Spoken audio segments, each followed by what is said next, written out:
A ZK-Rollup moves most transaction work off-chain, then proves the result to Ethereum. Sequencers order activity, provers generate cryptographic evidence, and verifier contracts accept only valid state updates.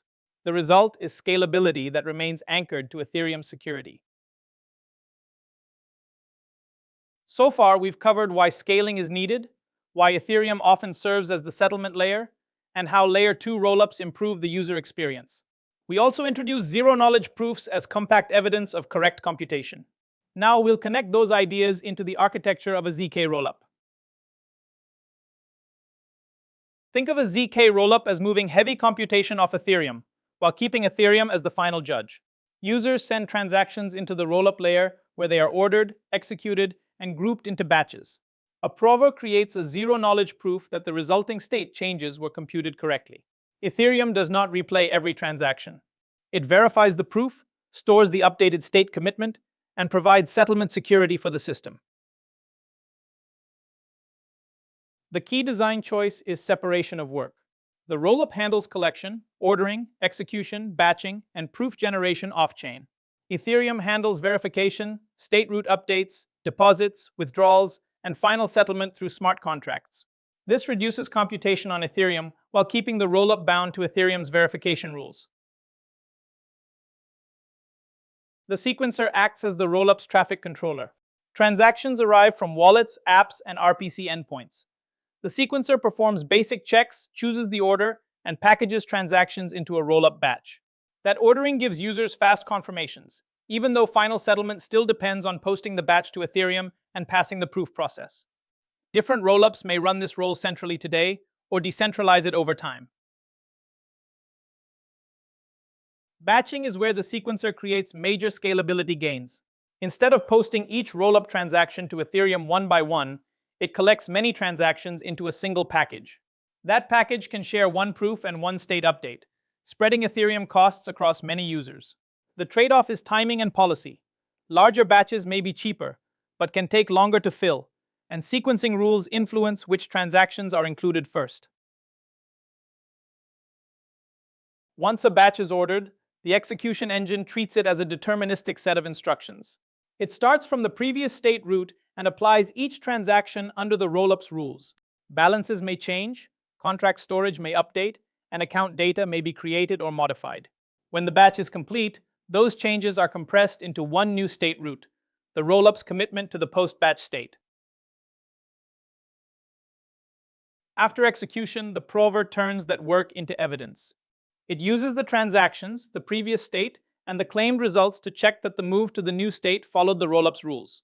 The output is a compact zero-knowledge validity proof. Ethereum can verify that proof much more cheaply than replaying every transaction, while still gaining strong assurance that execution was correct. Under the hood, proof generation begins with the execution trace. As the rollup processes transactions, it records the state changes and intermediate steps that matter. That trace is tested against the circuit's constraints, which define valid execution. The prover also uses witness data, including detailed values that do not need to be published. Together, these inputs produce a small proof that Ethereum can verify efficiently. The verifier contract is where the rollup's claim becomes enforceable. A rollup operator submits a proof, and Ethereum runs the contract's verification logic. If the proof is valid, the new state commitment is accepted as the rollup's latest settled state. If the proof fails, the update is rejected. Operators can propose updates, but only verified state transitions become official. A state root is like a fingerprint for the rollup's entire database. After transactions change balances, contracts, or storage, the rollup recomputes that fingerprint. Instead of sending every detail to Ethereum, it posts the small root. Ethereum can then track which state the rollup claims is current, and verification systems can check consistency efficiently. If even one stored value changes, the root changes too.